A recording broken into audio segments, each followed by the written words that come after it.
ಅಣ್ಣವರು ಒಂದು ಸ್ವಲ್ಪ ನೆನ್ನೆ ಅಸಮಾಧಾನವಾಗಿದ್ದಾರೆ ಅಂತ ಗೊತ್ತಾಯ್ತಲ್ಲ, ಮಾತಾಡ್ಸೋಗೋಣ ಅಂತ ಬಂದೆ. ಮೊನ್ನೆ AICC-ಇಂದನೂ ಹೇಳಿದರು, ಬಾಲು, ನಾನು, ಉದಯವರು ಅಣ್ಣವ್ರ ಜೊತೆ ಮಾತಾಡಿ, ಮೊನ್ನೆ ಮುಖ್ಯಮಂತ್ರಿಗಳು ರಾತ್ರಿ ಕರ್ಸ್ಕೊಂಡು ಮಾತಾಡಿದರು. ನಾಳೆ ಬರ್ತಾರೆ ಮುಖ್ಯಮಂತ್ರಿಗಳು, ಬಂದು ಅವ್ರವ್ರು ಮಾತಾಡ್ತಾರೆ. ನನಗಿಂತ, ಬಾಲುಗಿಂತ, ಉದಯಗಿಂತ ಮುಖ್ಯಮಂತ್ರಿಗಳು ಅವರು ಹಳೇ ವಿಶ್ವಾಸಿಗಳು, ಅದರಿಂದ ಅವರೇ ಬಂದು ಮಾತಾಡ್ತಾರೆ. ರಾಜಕೀಯ ಏನಿದ್ರು ನಾವು ಸುಮ್ಮನೆ ಬಂದು ಭೇಟಿ ಮಾಡಿ ಸೌಜನ್ಯದ ಸಂಧಾನ ಏನಿಲ್ಲ. ನಮಗಿದು ಹಿರಿಯಣ್ಣ ಇದ್ದಂಗೆ.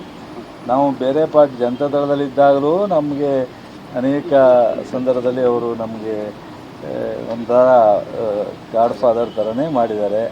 ನಾವು ಕಾಂಗ್ರೆಸ್ಸಿಗೆ ಬಂದಾಗಲೂ ಅವ್ರು ಡಿಸ್ಟ್ರಿಕ್ಟ್ ಮಿನಿಸ್ಟ್ರ್ ಇದ್ದರು ಮಂಡ್ಯದಲ್ಲಿ. ನಾನು ಅವಾಗ ಬರೋ ಹೆಜ್ಜೆ ಇಟ್ಟಿದ್ದೆ, ನಾನು MLA ಇದ್ದೆ. ಅವಾಗಿಂದನೂ ವೈಯಕ್ತಿಕವಾದ ಸಂಬಂಧ ಇವನಿಗೆ ಸಂಬಂಧನೇ ಬಾಲುಗೆ.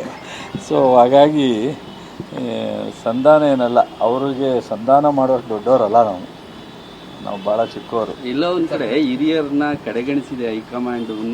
ಸಾಕಷ್ಟು ವ್ಯತ್ಯಾಸ ರಾಜಕೀಯವಾಗಿ ಆಗಿದೆ, ಇಲ್ಲ ಅಂತ ಏನಿಲ್ಲ. ಅವರಿಗೆ 2-3 ಸಂದರ್ಭದಲ್ಲಿ ವ್ಯತ್ಯಾಸ ಆಗಿದೆ. ಇದು ಒಂದೇ ಸಂದರ್ಭದಲ್ಲ, 2-3 ಸಂದರ್ಭದಲ್ಲಿ ವ್ಯತ್ಯಾಸ ಆಗಿದೆ.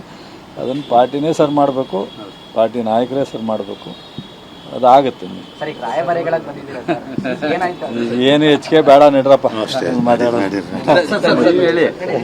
ಏನಿಲ್ಲ, ಸ್ನೇಹಿತರೆಲ್ಲ ಬಂದಿದ್ರು, ಅವ್ರಿಗೆ ವಿಶ್ ಮಾಡಿದೆ ಅಷ್ಟೇ.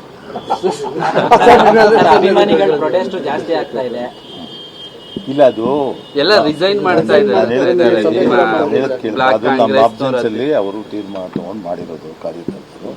ಅವರು ನಮ್ಮನ್ನೇನು ಕೇಳಿ ಏನು ಮಾಡಿದ್ದಲ್ಲ, ಅದು ಅವ್ರ ಪಾಟಿಗೆ ಅವ್ರು ಏನೋ ಮಾಡಿದ್ದಾರೆ. ಅವ್ರಿಗೆಲ್ಲ ನಾನು ಮಾತಾಡ್ತೀನಿ, ಬಂದಿದ್ದೀನಿ ಮಾತಾಡ್ತೀನಿ.